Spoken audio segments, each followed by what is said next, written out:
This is the After Party, live with Kim McAllister. Pick a couch, grab a drink, and settle into the conversation.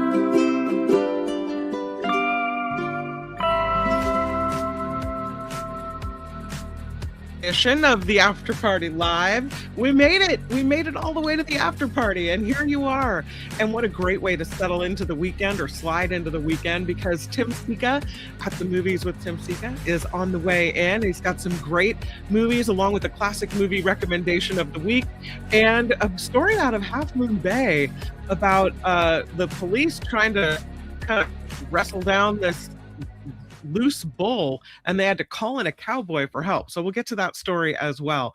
But without any further ado, love on Fridays that I get to have the privilege of this guy at the Movies with Tim Sika. Hello to you, Tim. How are you?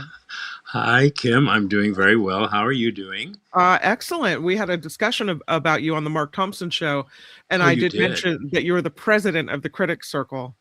Yeah. Yeah. Well, I thank you for that. I accused Snyder of only being the treasurer. I know he's not the treasurer, but yeah. Michael is a member. Good time. Yes.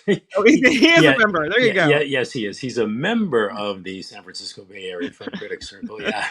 Very distinct from one of the officers. Yeah. There you have it. Yeah. Well, how was the week? Did you see a lot of movies? Did you have a lot of fun? I did, but you know what? You saw a movie which you told me about, which I wound up watching. Okay. It was called Don't Say Good Luck, and maybe you should start the conversation off with this one. Oh my God, Tim Sika. I clicked on this movie, and it was like 2 a.m. when I finished, and I had spent the last half hour sobbing. So I wrote you this weird email. I'm like, oh my God, Tim, I just saw this movie. Yeah. Maybe it was formulaic, as you like to say. You could see things coming from a mile away. There was nothing really new here about a movie where the mom has cancer and she's kind of trying to, be important in her kids' lives and saying goodbye and dealing with all this stuff and the kids coming of age and dealing with this family drama. But I don't know if it was because the daughter is in musical theater, what it was. But I was just so you know how you say they know how to manipulate your emotions? They got me. They manipulated me hard. This movie is like you laugh, you cry, and I was just so emotional by the end of it. And I was so impressed by Adam Sandler's daughter, Sunny Sandler. Yeah. There's a lot of people I looked up. I was trying to find, is this her real voice? Because she sings in this musical theater and she has this beautiful voice. But people are criticizing her because she sings softly. It's a delicate voice, and it's not a belting musical theater voice. But I just found that she has this enormous talent. I thought she was great in this movie. Steve Buscemi, it plays the grandfather. I know. I could. That was hard to wrap my head around. Yeah, because you don't think of Steve Buscemi as a but he is. He's up. And who is the grandmother? Bebe Neuwirth. Bebe Neuwirth. Yeah, who's a famous. She's a television actress and a stage actress, very famous and very good. Yeah, you can tell our age because we're like, they're the grandparents. I guess we're all getting older now. I know, that's what I thought. Yeah. But there was what I liked about it, and it was something really interesting, and that you don't see very often at all in movies, just in general, is this notion of this young girl loving this thing that lights her up. I mean, that she loves so much, and it being disrupted by the just as important, certainly equal at minimum, but maybe more important, the by a love of a different kind. In this particular case, the story, the love of a child for a parent. And I think dramatizing that dilemma was made this movie a little different from. Yeah, it was a little formulaic, but that was something I don't think I've ever seen in a movie before. Dramatizing that dilemma was what I liked most about the movie. And then how they used the fact that the high school kids were putting on this production of Waitress and recreating the musical sequences from Waitress in a way that seemed very, very true. I mean, they really seemed like a high school production, but these young kids who were in it had a lot of talent. And it was it was good. I'm with you. I mean, you didn't even have to convince me of, you know, feeling like you were manipulated because And it I'm worked. crying. Yeah, Yeah, if anything, I kind of wish maybe it had been a little longer because I wanted to know more about the mother who was played by who was it, Melanie Linsky, who's always mhm, really great, yeah. and maybe a little more about her, relationships with her high school friends. Although that was kind of interesting too, her friendship with the girl, and then how she kind of almost got involved with the guy that was playing opposite her in the play, played by Jack Champion. Yeah, it was a solid movie, and I'm surprised it went straight to Netflix. It could have done well, I think, in a theatrical release. What I like about the casting of Melanie Linsky is it seems like she's always cast as the friend. She's always the runner-up. She's never the Yeah, lead. And in yeah, this movie, she really shines as she that. really did. Yeah, She's believable as the mom. Oh, I'm gonna start yeah. crying all over again. I just thought it was such a good movie. I really liked it. It's on Netflix. It's called Don't Say Good Luck.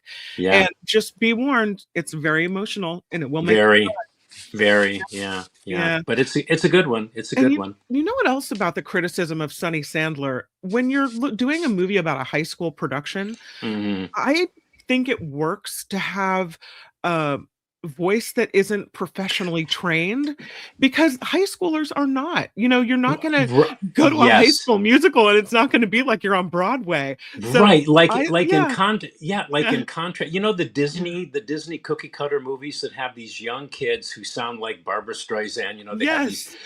Yeah, perfectly pitched voices. No, her Sunny Sandler, the way she performed was yeah, exactly how a young person with budding talent would sound, not like right. this polished.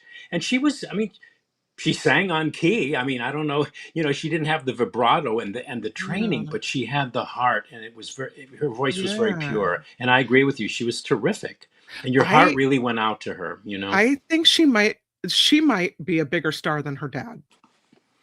I think Well, she that might. remains to be seen. I don't know. I That's think pretty those are she's got those are enough pretty big talent. shoes to fill. Yeah. I think she could. I mean, he is kind of, I think, pigeonholed into this comedic thing that he does. He's kind of got this shtick, which is Uh-huh. great, and it's brought him amazing success. And he's able to have these, the movie production companies and what have you. But when you look at this, talent that she has, she's been in a couple movies produced by her dad. I'd like to see her in something that her dad's not involved in. I think she's going to be a big star. Oh yeah, well that Mhm. I'm sure we'll be seeing more of her. Oh yeah, Yeah. absolutely. I mean, she's got her foot in the door. Hmm. And being a nepo baby doesn't hurt. No, it doesn't hurt. But I No. but I still think like if you can be a nepo baby, but if you don't, it's like the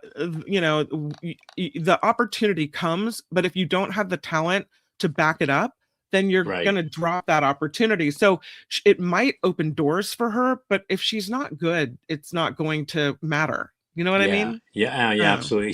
How old is yeah, she? Wait, I'm just looking her up now. She's 17. She's 17, so she's yeah. yeah, yeah.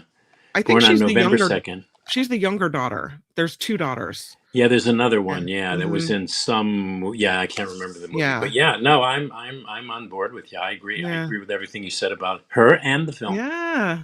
Well, let's move on to the Tim Sika movies in the lineup. It is Insidious. This poster freaks me out. It's called Insidious Out of the Further. Yeah, I want to start this review Ah! out by saying that even though, most horror movies like this that rely on jump scares and gross out moments, they always give me pause because they're just so hard to disassociate from. I will say that I gave this film every benefit of the doubt. I really did. It's a sequel. God, it's a sequel to Insidious: The Red Door, which came out, I think, like 3 years ago, and it's the sixth installment of the Insidious horror film franchise. Have you ever seen any of these movies? Oh no, this is not my jam. Okay, this is not your jam. Well, it ain't my jam either. But this one, yeah, I know. I yeah, and I yeah. Well, I'll talk about Nikki in a bit. But it's about a young mom, right? She's a dentist by trade, and she has a young daughter who was traumatized. The mom dentist was traumatized, not her daughter, Mm. when she was a young girl. When she witnessed her mother being overtaken by these evil entities, in Ooh. this sequel continuation of the Insidious universe, the young mom discovers, because she lives in the same house that she did when she was traumatized as a young girl. She discovers, after experiencing repeated nightmares, well, she doesn't actually discover, but she finds herself in these nightmares in this endless maze being stalked by demons in a kind of like virtual reality hell. And as she keeps having these nightmares, she grows more and more estranged from her young daughter. Like she's like doesn't want her around her, and she's like, get out of here, and blah blah blah. She's really short with her, like she experienced when her mother was experiencing the same thing 20 years prior, when you know our protagonist was a little girl. And so she basically this is sounds ridiculous. So she basically, just saying this to you, I'm going, God, is this stupid? So she basically goes to war with these demons to vanquish them and reclaim her daughter, or something like that. Okay. Like I said, I gave it every benefit of the doubt until I could no longer tolerate the utter ridiculousness of the story or the film's premise, which, like I say, I was open to a willing suspension of disbelief, as they say. But I think my problem with these Insidious movies, all of them, is that I think too much while I'm watching them, and I have way too many questions that occur to me while I'm watching the movies that never get sufficiently answered. For one, I'm going right from the start. I'm going, well, wait a minute. Why are you, lady? Why are you still living in the house where you were traumatized as a young girl and you saw your mother being brutally stabbing herself to death? That makes No. no sense. You should have gotten out of there right away and moved as far away as you could. But a normal person would have sold the house and got the Right. hell out of there. But Yeah. no, not our protagonist. And No. the thing about these Insidious movies is that I'm bitching and I'm complaining, but they're basically immune to any kind of criticism because they already have a built-in audience. Like I said, this Yeah. is the sixth installment. They provide endless fan service to their audiences, and horror fans just like them. But Mhm. that doesn't stop me from not liking them a whole lot. I will say, on the plus side, the first 10 minutes of the film are the best. This eerie and scary tone had me on pins and needles and seemed a sort Mhm. of masterfully constructed bit of not only horror, but the horror to come. So the appropriate tone is established right from the get-go that pulls you into the narrative. That's not always easy thing to do, but the movie did do that. But the script inconsistencies and this persistent and consistent illogic became way too much. And two-thirds into the movie, you're either crying uncle, or you go with the film's dumbness, or you throw up your arms and you count the minutes, which in the case of this movie seem more like hours until the movie's over. So I don't think there are enough scary moments here either to satisfy fans, but that remains to be seen. Uh, the other thing they did, which was a kind of a cheap thing, is they made the protagonist, this woman, they made her job to be a dentist. And that seemed kind of an unoriginal way to exact more horror from the story, because there's Oh all yeah. these scenes where she's like going into like people's mouths and pulling out crap. And it's just, I thought of Marathon Man, and Laurence Olivier doing that dentist torture thing on Dustin No. Hoffman. Anyway, so for me, the script is the problem. It was silly. It was stupid. It was ridiculous. Occasionally elevated, I will say, by the direction, but I thought it was a waste of my time. But fans, certainly have at it if this is your jam.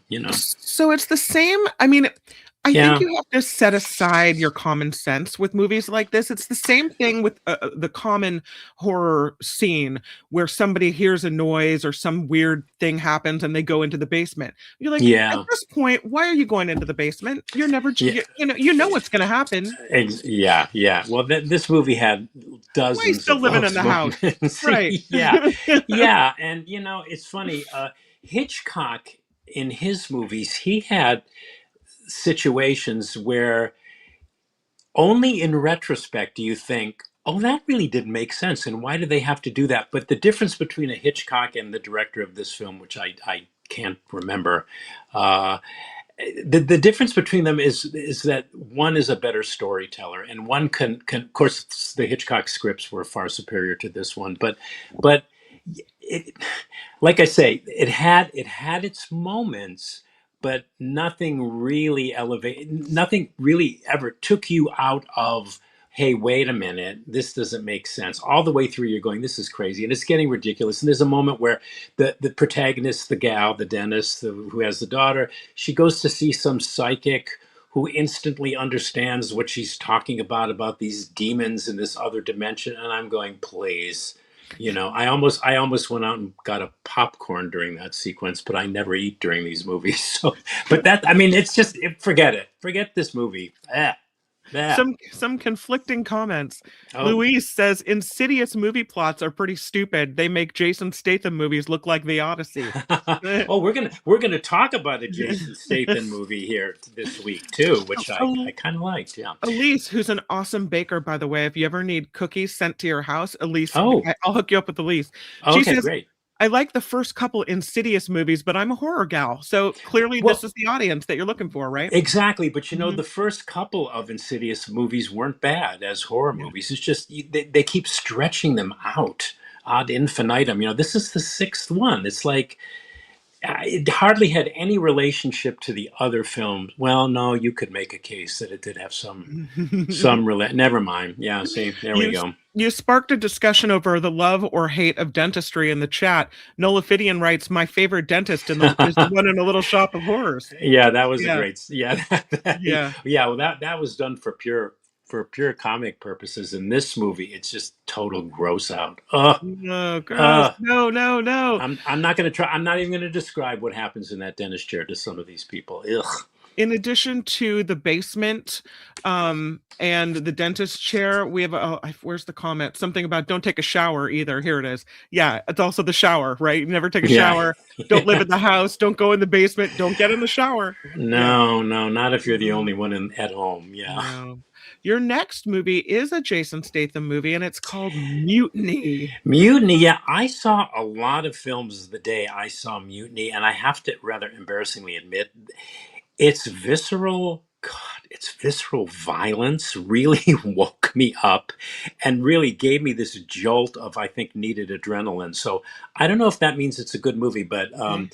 it does have this effect on you. It stars, yeah, as you said, Jason Statham Mhm. in a role which he gets more mileage out of playing this kind of character than I think any other actor working today. His character here is he plays a former Royal Marine Commando and Metropolitan Police officer.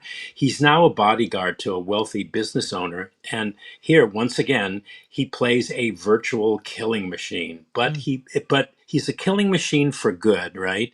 He's a good guy, but in terms of numbers and the ways in which he dispatches of people, I mean, oh my God, it can get really, really intense. And anyway, and what Mutiny is, and I thought it was, they really at the end of the movie they kind of tell you, yeah, this movie is about vengeance.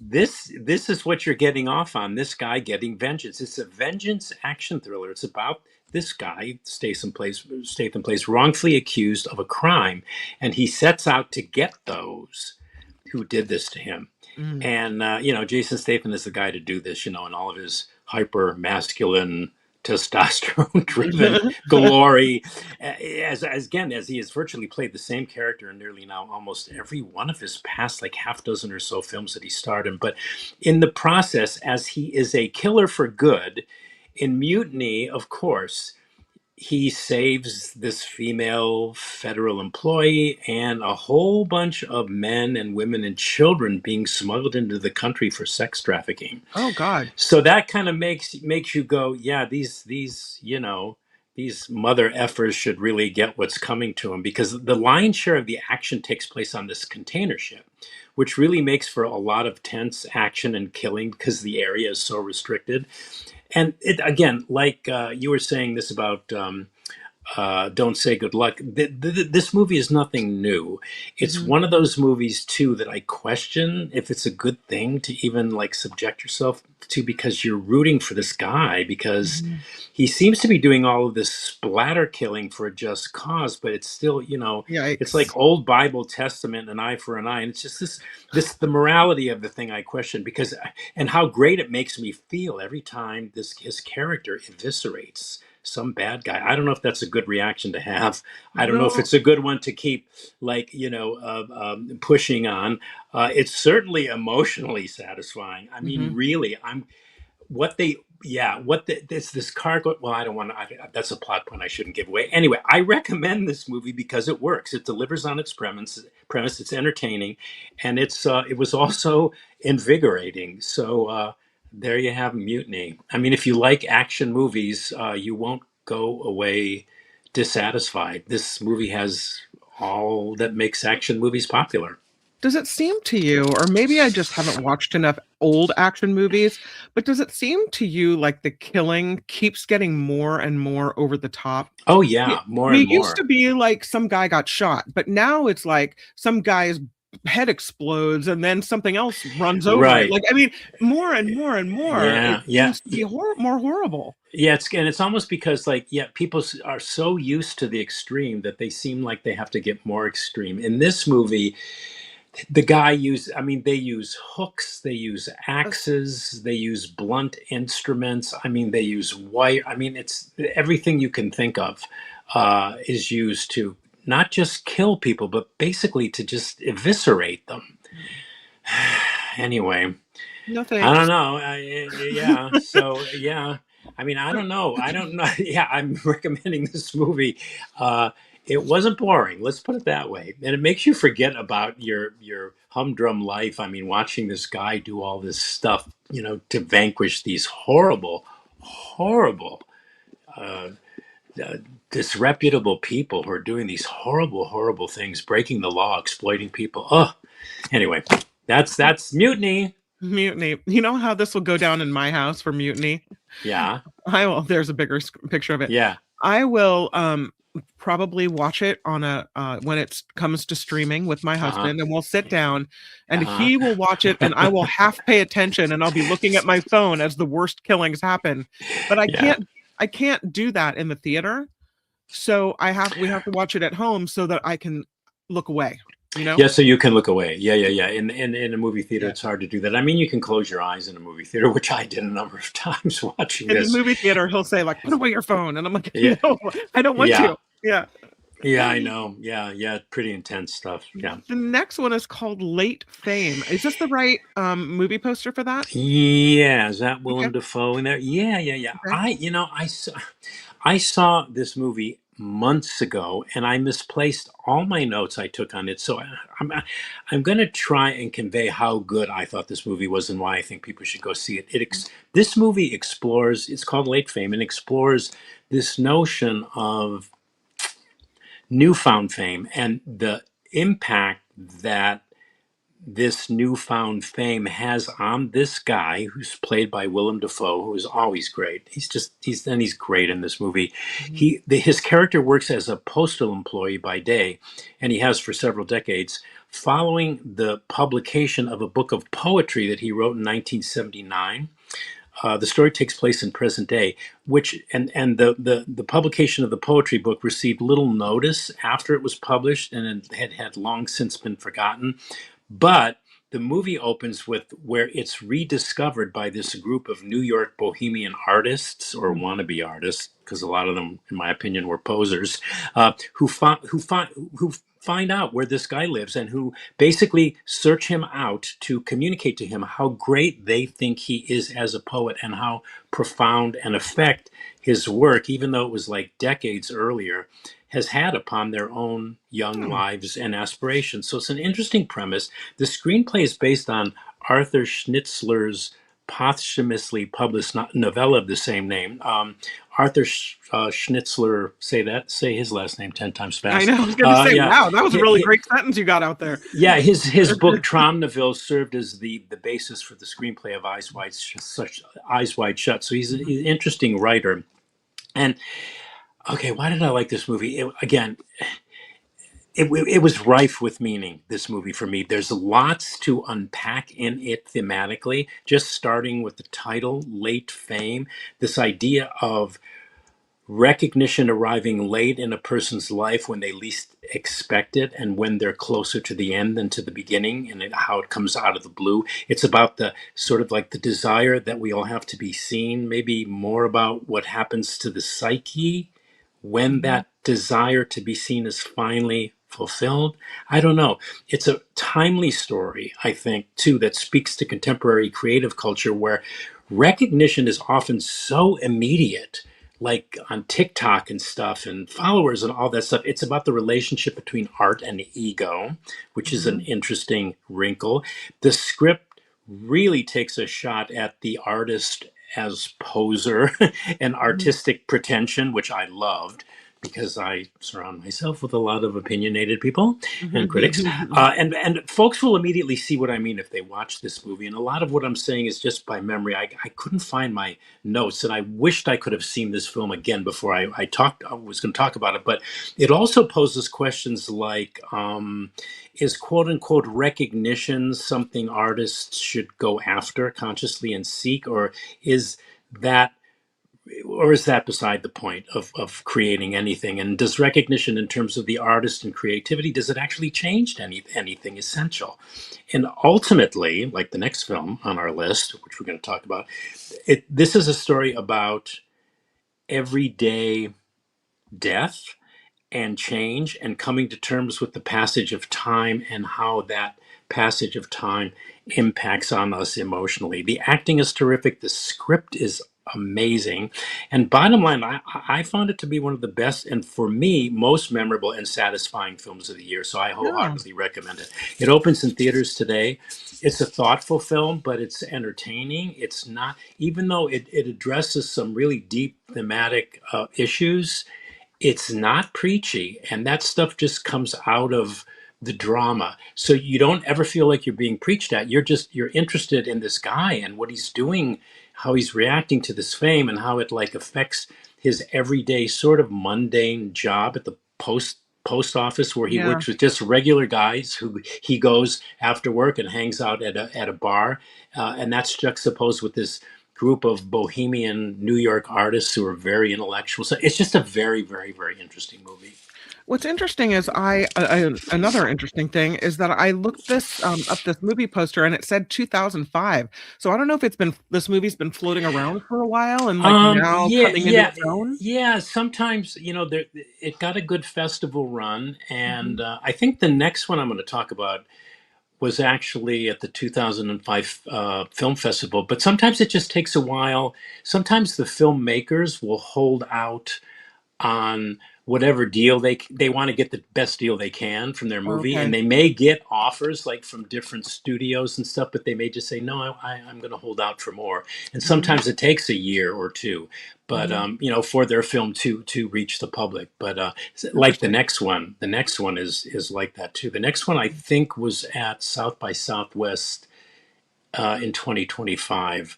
Yeah, oh, there it is, it ends. Oh. Yeah. Yeah, and this one is a tie with Late Fame for me as the best movie of the week. Okay, so the plot, I don't know if you've seen the trailers for this, but the No. plot is there's four friends, three of whom are graduate students, and then they have this mutual friend who's not, he's kind of a regular guy. He hangs out with these people, but he's more of like your, regular average guy. But anyway, all Mhm. four of them go on a late night drive one night, but they miss a turnoff on the road, which accidentally turns into this two-lane highway, which appears to just go on indefinitely. In other words, they're stuck driving on this road, and every time they stop, a horde of angry, seemingly crazy, certainly out of control people attack them. So they have no other option but to just keep driving and driving and driving and driving and Wow. driving. So they're kind of stuck in this weird loop. And how I would best describe this movie is that it's part serious and heavy drama with a dash Mhm. of occasional ironic humor, part horror film, part psychological character study, and part philosophical treatise, while also all the way being this hugely entertaining and obviously provocative and thought-provoking movie. So the setup, kind of something right out of the Twilight Zone. The setup wasn't particularly original, but the way they told the story felt very new. Um, Okay. as you know, there's this group of four friends who have to keep driving Yeah. because the people outside are screaming in agony, and these four friends encased, if you will, in this car. I think it's a Jeep. Obviously they're feeling trapped, or they're afraid, they're confused, they're questioning why, what is happening, what does this mean, are we trapped in a nightmare, have we all died, are we in hell, what the heck is going on. The movie reminded me of the I had to read this in college. It's a existentialist play called No Exit. It was Jean-Paul Yeah. Sartre. Right. Yeah, and it reminded me of that, and it also reminded me of Viktor Frankl's book about his experiences in a Nazi concentration camp. It was called Man's Search for Meaning. Anybody watching or listening who have never read that book, it's a short tome. It's a brilliant, one of the Mhm. great books of all time. This movie reminded me of both those things. It's a kind of a modernist take on that book and Sartre's play, the way I saw it. And it basically tackles the question, what's the meaning of life? Does Mhm. life have a purpose? Is suicide the answer? How and why do we as humans give meaning to intrinsically meaningless things? And the best basic message of the film is that we're all going to die, right? None of us can escape that. What was it in Hamlet? That undiscovered country from whose born no traveler returns, to quote Mhm. Shakespeare. We're all going to die. So incumbent on all of us is to make the most out of life, make it the best we can, Yeah. however that might look, or to figure out whatever it is we need to do to just make it through the day, right? It's Mhm. a bleak film. Some might say depressing, but I found it very true and ultimately exhilarating and kind of brilliant in that it was so philosophically dense, but it was an entertainment first. And that's one of the hardest things to pull off in a movie. So, I mean, this is a great entertainment and it will give you so much to think about when the movie's over. This is a great movie to go to with a group of people, with your friends, and then go out for coffee and talk about what you've just seen. It's that Mhm. kind of movie. It's one of the best films of the year, too. Right now, it's going to Oh, go on my top 10 for sure. it's on Tim Sika's top 10. Okay. Yeah, yeah. Interesting. All right. We're down to it now. It is Tim Sika's classic movie wreck of the week, and it is from Dun. 1977. Is that Yeah, right? you know the vamp. The dun New York, dun New York. dun dun dun dun. Yeah, New Mhm. York, New York. Okay, New York, New York. Want to go on the record as saying it is an underrated, albeit brilliant film. It's directed by Martin Scorsese, one of several of the director's masterpieces, which flopped big time on its initial release in 1977, which was, of course, the year of Star Wars, which overtook everything and changed movies and changed what people went to the movies for. But this is a movie that gets better and better with each passing year and better every time you watch it. I think ultimately critics are going to revise some of their opinions, their initial opinions on this movie. It was an experimental film by Scorsese's own admission. And what he wanted to do with this movie was to marry the movie musical of his parents' generation, the classic MGM musical movies like Brigadoon and Singing in the Rain and American in Paris, with the films, the realist films that were emblematic of the 1970s. So he wanted to blend this realism with this stylistic, kind of fake, artificial approach to making musicals. And what he had hoped was that that juxtaposition would emphasize, I think he said, the continuity between human relationships throughout history. Sounds a little pretentious, but I immediately got that when I first saw the film. So, and what this really is, forget what I just said if that sounds too much, but it's really a love story. It's a love story. It was inspired by this Doris Day musical from 1949. It was called My Dream of Yours, and it's about how difficult it can be for two creative people wedded to their own art as just an expression of who they are, to remain in a relationship. How difficult that can be, all the compromises you have to make, and especially if you're on different schedules and you do different kinds of music and whatever it is. The story takes place in the 40s, immediately after the war. So it was a time of big bands like Tommy Dorsey and Artie Shaw. And Liza Minnelli, right there, being kissed by Robert De Niro, plays a band singer who marries a jazz saxophonist played by Robert De Niro. It's a great film, great title tune. The Academy of Motion Picture Arts and Sciences Music Division had to have gone brain dead that year to not even nominate the film's title tune, New York, New York, in their Best Song category, which is a classic today. I mean, how time has proven them wrong. Or there was even another Kander and Ebb tune in this movie called The World Goes Round, which Liza Minnelli knocks out of the park in a single live one take performance in the movie.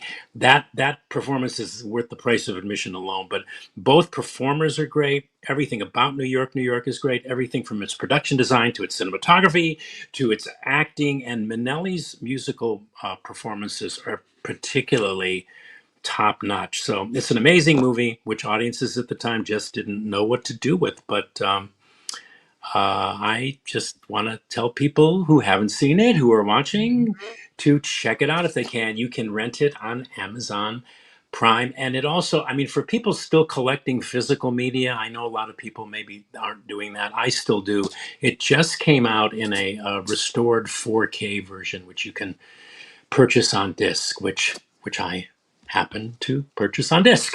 So anyway, I love this movie. It's just a very terrific, satisfying movie. I wonder if Robert De Niro actually plays the saxophone.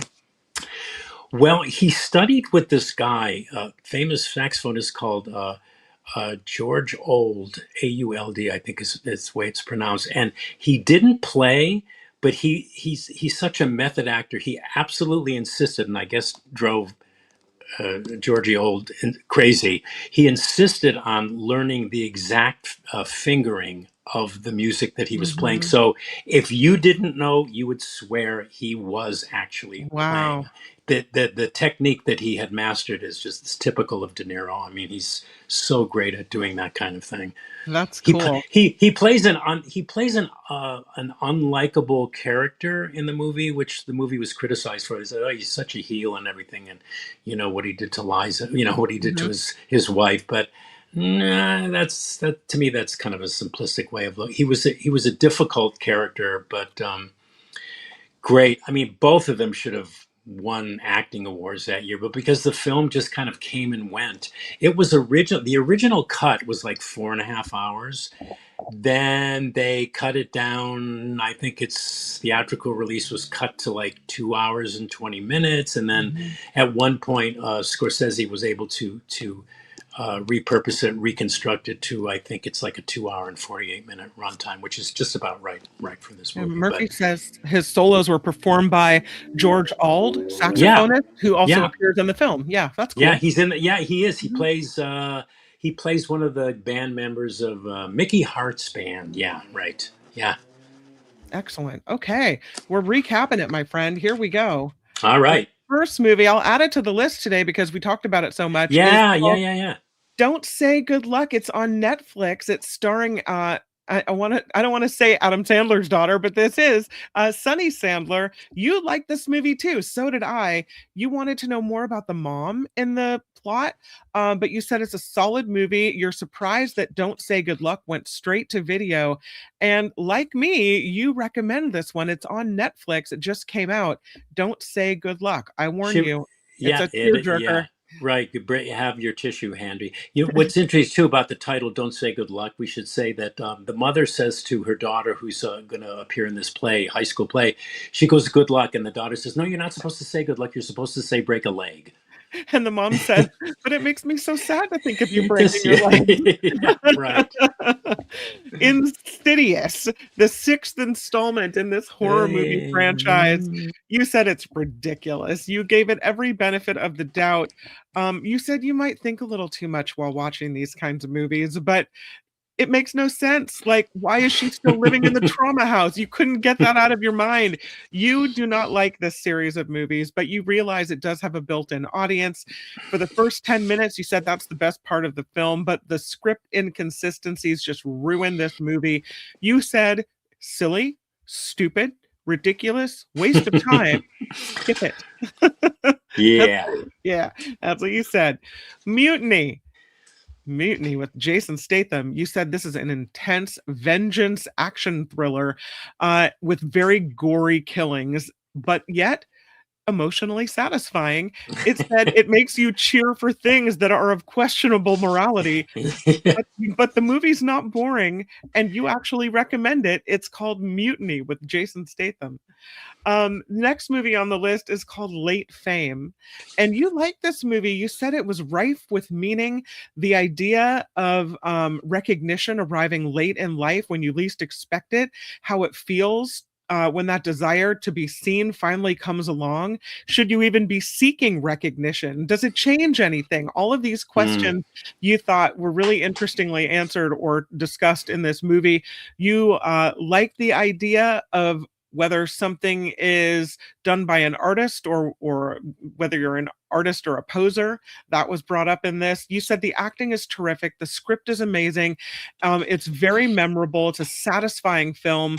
One of the most memorable, satisfying films of the year. You liked Late Fame. And you also liked It Ends. You said of this movie, very original storytelling. Makes you think about the meaning of life. The movie is bleak, you said, kind of depressing, and yet true and exhilarating. It's also entertaining while at the same time giving you a lot to think about. And It Ends goes on Tim Sika's top 10 movies of 2026. So, yay. And what do they say? There's only two things in life you have to do: pay taxes and die. Yeah. That's the truth. Yeah. Tim's classic movie rec of the week is New York, New York from 1977, and you called it an underrated, brilliant film which gets better and better over time. You absolutely love this movie. It can be found streaming on Amazon. New York, New York with Liza Minnelli and Robert De Niro is Tim Sika's classic movie rec of the week. There And it is. Kim, I've taken up 42 minutes of your time, your show. You have stories you have to tell people. Yeah. Thank you for coming. I always love visiting with you.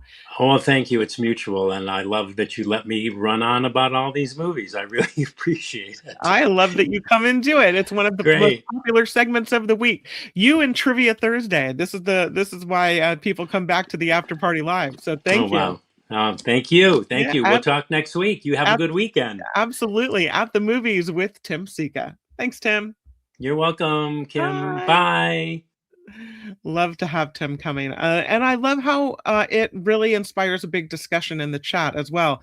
A lot of thanks and love for Tim Sika. Rev says, thanks, Tim. Got some love from Tammy as well. So really, really nice. Thank you for the discussion. And if you didn't know, I cut Tim's segment out, and you can find it as a standalone video every week as well. Cheers to Tim from Glenn in Australia. Murphy says, thanks for the great movie reviews and recaps, Tim.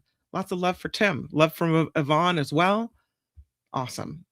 All right, we'll move forward. I have this story that I wanted to get to, and it is about this on-call cowboy. This story out of Half Moon Bay, right here in the Bay Area. There was this loose bull on the peninsula, and the San Mateo County Sheriff's Department spent hours trying to track this thing down and trace it. It's running through the streets along Highway 35. It took forever. Hours and hours they spent trying to corral this bull. And finally, they're thinking, we can't do this. We're clearly not going to be able to catch this animal. And it was putting drivers in danger. It was running in and out of traffic. This is a pretty serious situation. So there's a foreman at a ranch off of Highway 35 that has years of experience. I'm calling him the California Cowboy. His name is Samuel Ramos Palomino. He was sleeping out in his trailer around midnight when an officer came to his door and asked for help corralling this loose bull. And even though Mr. Palomino needed to be at work in a few hours, because, the Cowboys, they rise early, he said, I'll help you. He said he was concerned for the safety of others while this bull was on the loose. He said officers knew to come to him because he had access to a horse trailer. And so that's why they're like, we're not only do we need your help, we also need your vehicle. The sheriff's office said public safety is a partnership. Sometimes our community members answer the call in extraordinary ways. So he gets out of bed, he starts prepping his livestock trailer along with the CHP, and then he goes out and tries to lasso this bull. Takes a couple miles for them to track it down and get it lassoed, but eventually Palomino's mad cowboy skills work. And he lassos the bull, and here it is. There he's going into the livestock trailer. So all's well that ends well. And finally, the bull gets a safe ride home. He said, I was just trying to help. That bull actually seemed a little scared. He loaded it into the trailer, kept it secure until it could be returned home in the morning. They didn't say who owned the bull or how it got loose on Highway 35, but finally, after he gets up at midnight to help, at about 2:30 in the morning on Wednesday, he's done. Left him about 90 minutes till he had to be at work.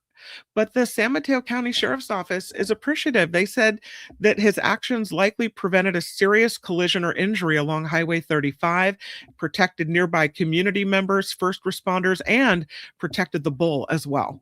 So well done to our California cowboy. Love that.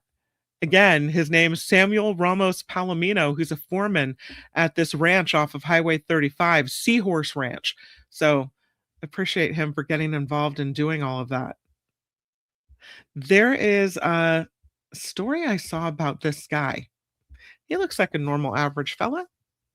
He isn't. It turns out he is a prince. He is a former car salesman, and now he's officially being recognized as I guess a member of the royal family. His name is Clement Vanden Kerkhove.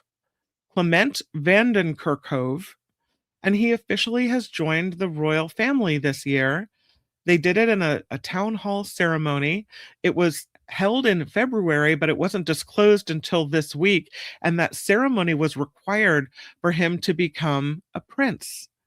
So Prince Laurent, which is King Philippe's younger brother in Belgium, publicly acknowledged Vander Kerkhove last year. He was born during Laurent's 7-year relationship with a former Flemish model turned singer, Iris Vanden Kerkhove. He now has a royal title and a claim to inheritance after Prince Laurent.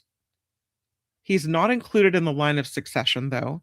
He won't receive a royal allowance. I think he was born out of wedlock. He told the Belgian daily newspaper called Nieuwsblad that he was unsure if he would adopt the royal name of Van Saxen-Coburg. He said, I'm proud of the name Vanden Kerkhove. Sacrificing that surname would be a betrayal to everything that my mother did for me. He said this whole identity crisis that he had over who's his father and would he be recognized gave him some anxiety over his identity as a child. He said, my whole childhood, I questioned and struggled with the question, who is my father? And when I knew, the secrecy would weighed heavily on me because he couldn't say who his father is. He said, you know who your father is, but you aren't allowed to tell anyone. After school, he said, I became a car salesman. I liked the job. I did it well. But he said panic attacks were destroying me. Finally, he establishes a relationship with Prince Laurent, and he said that's when his anxiety finally eased up. What matters to me most right now, he said, is that I am a son who was allowed to get to know his father.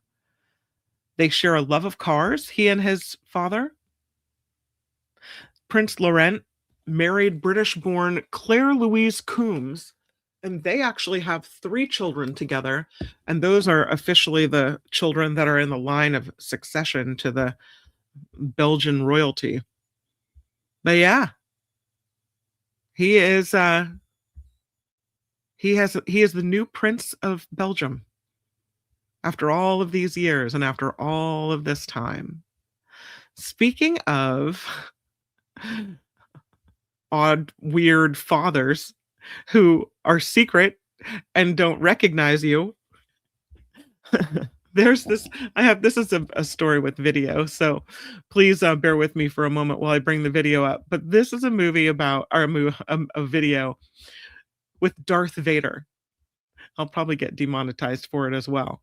Have you heard all the scandal about the flock cameras and how people are intentionally damaging these flock cameras because they're considered, like Big Brother is watching, kind of invasive?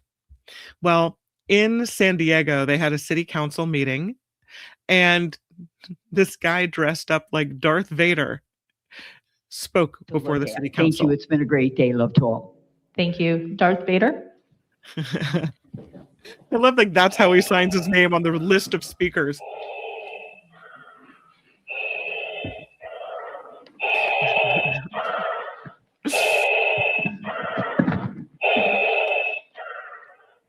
The Emperor is a fan of flock, and we must continue utilizing flock technologies so that we can follow and surveil the rebel scum as they move from playground to playground, from playground to pool, from pool to gymnasium, because we all know that we must continue utilizing flock technologies so that we can follow and surveil the rebel scum as they move from playground to playground, from playground to pool, from pool to gymnasium, because we all know that the flock cameras are not only following the license plate readers, they are following children. They are following children in parks and gymnasiums, and we need this. I need this so I can stalk my ex-girlfriend.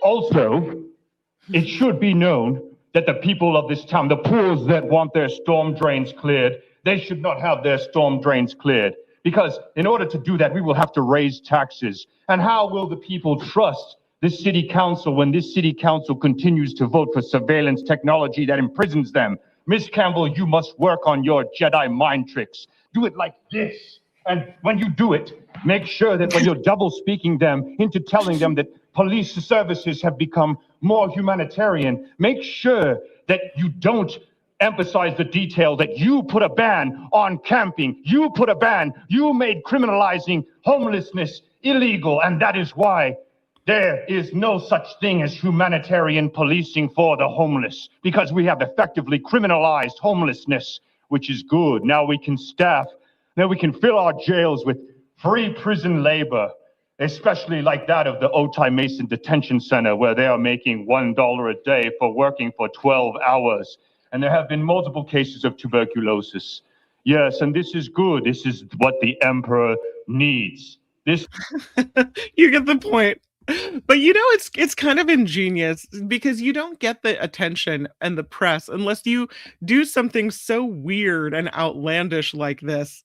This guy dressed up as as the Star Wars villain, of course, Darth Vader, speaks at the Public Safety and Livable Neighborhoods Committee meeting and tries to encourage them satirically to install these flock cameras all around the city. What the Emperor needs, he said. He said you heard him say, I want to stalk my ex-girlfriend in there, and that they should practice Jedi mind tricks. He said, we do not need parks. We do not need libraries. We do not need daycare centers. We do not need homeless shelters. All we need is money for our stormtroopers, he said.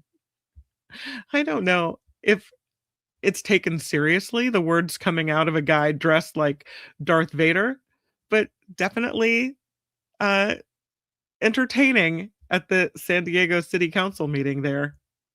Technology will help us find the rebel scum and their hidden base on Hoth. This technology will help us find Luke Skywalker as he traverses the universe in his X-Wing. This technology is a necessary force. Thank you. And there you go. And that's it. Oh my goodness. All right, I think I have time for at least another story. We'll do this one about the humpbacks in the Arctic. I haven't really done a sciencey story yet today, so we got to get to that one. As the ice disappears and as the oceans warm, here is what we have: giant whales moving into Greenland waters. The ice has been disappearing from East Greenland, allowing these whales to move into areas that were inaccessible before.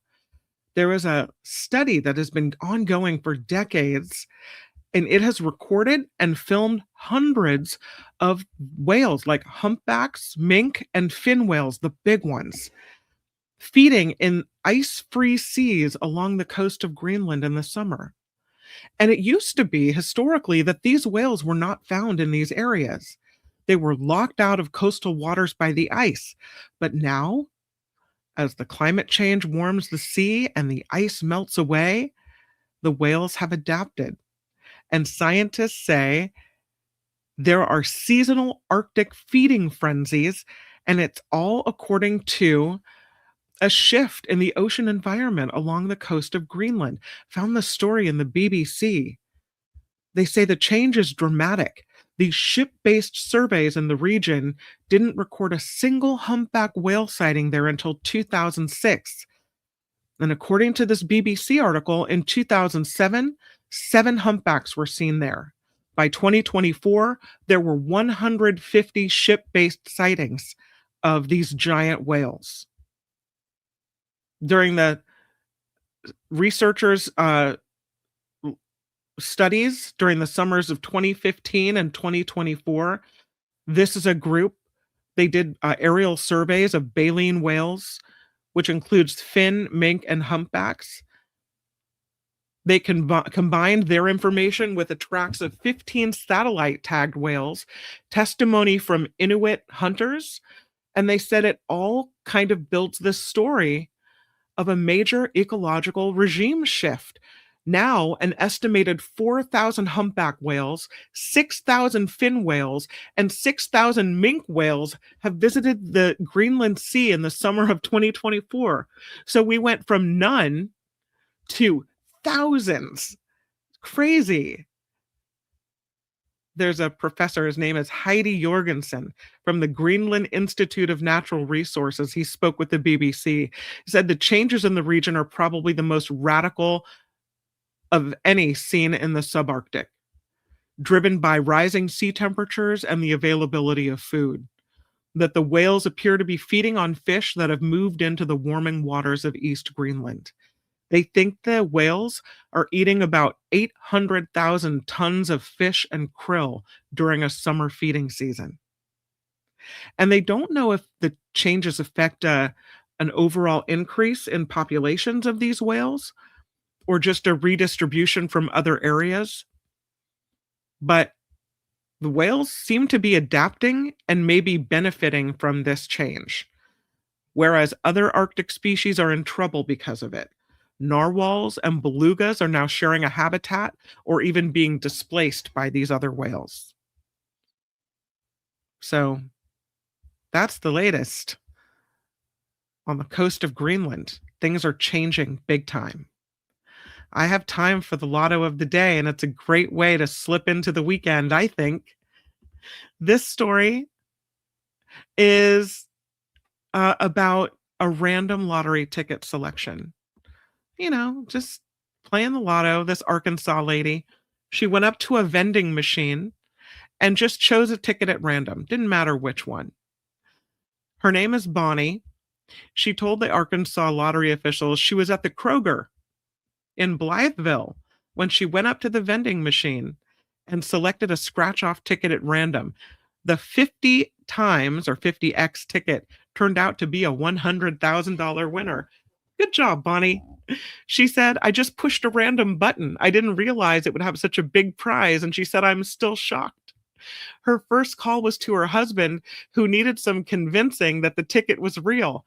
Her second call, she said, was to her best friend. She said, hey, what are you doing today? She asked. No, she said, you have to come with me to Little Rock because I just won.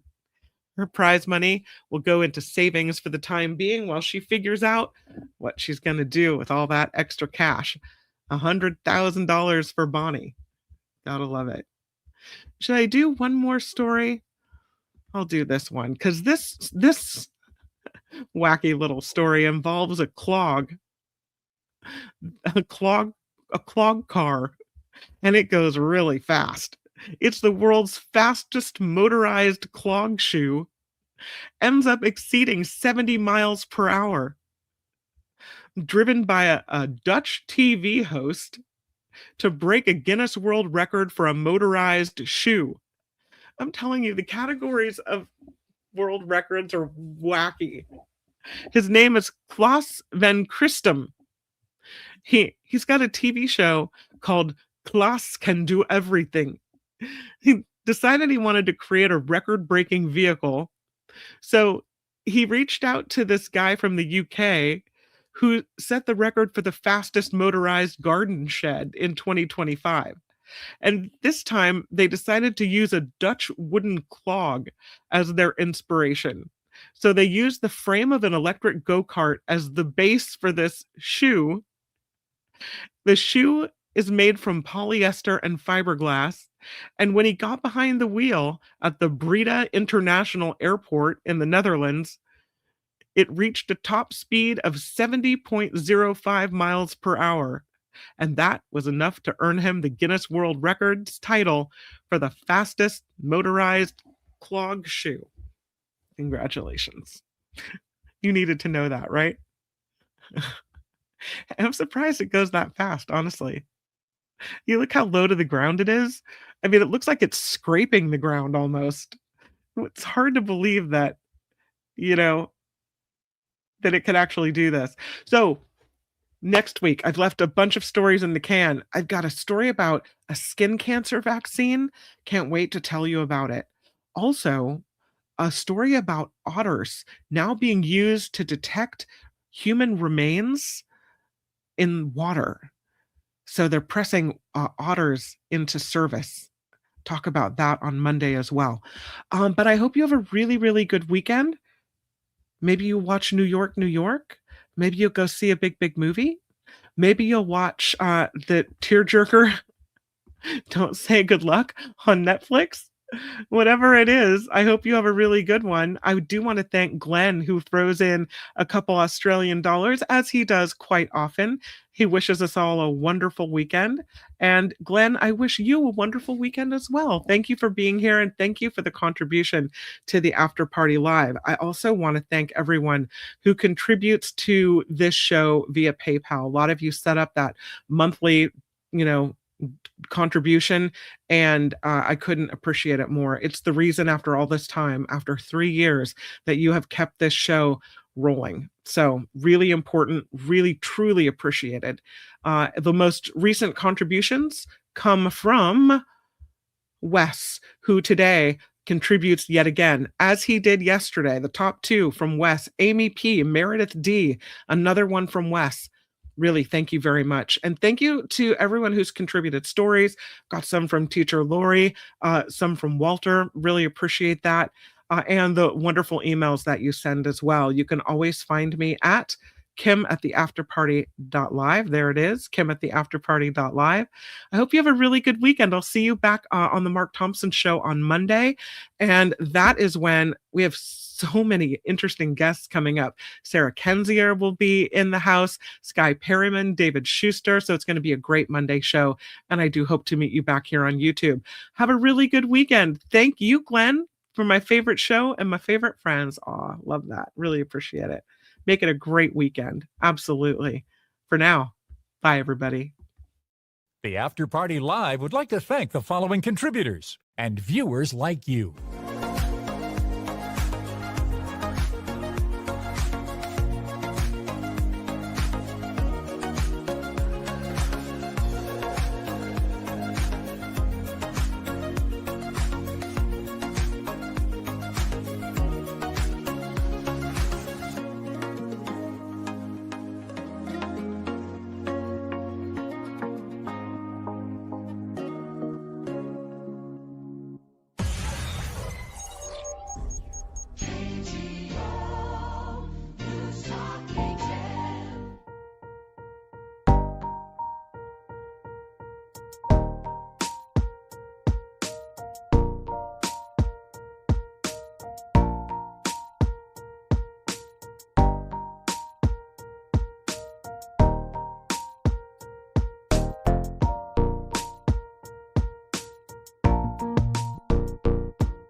Oh, Elise, thank you for the $5 contribution. Woohoo!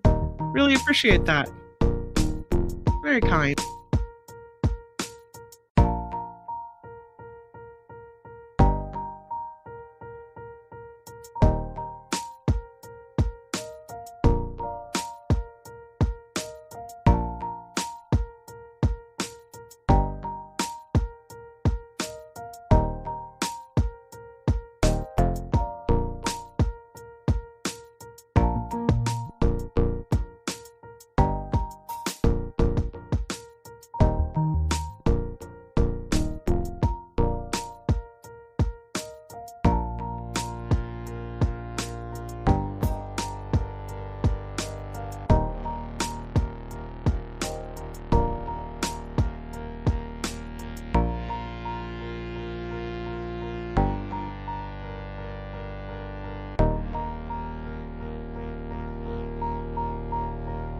Hey, Louise. Have a great time.